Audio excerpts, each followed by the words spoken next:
Started business with cash.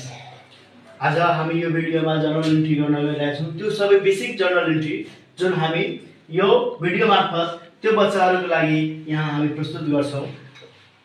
जुन हरेक एक्जाममा 11 12 को हरेक इन्ट्रीमा समावेश गरिएको हुन्छ।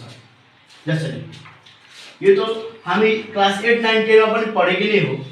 Started business with cash. कुनै पनि बिजनेस, कुनै पनि संस्था हामी यदि सुरुवात गर्छौं भने त्यो लगानीले मात्र पूरा हुन्छ। यदि बिजनेसमा कुनै लगानी नै छैन त्यो बिजनेस सुरुवात हुन असम्भव छ। भने हामी यहाँ हेर्छौं क्याशले बिजनेस सुरुवात गरियो, यानी कि क्याश आयो बिजनेसमा अनि मात्र बिजनेस सुरुवात भयो। बिजनेसको सुरुवात हामी क्याशले गर्यौं भने क्याश के भइहाल्छ हाम्रो?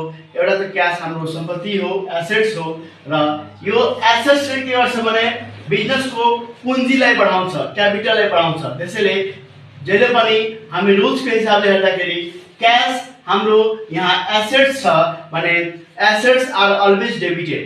एसेट्स जहिले पनि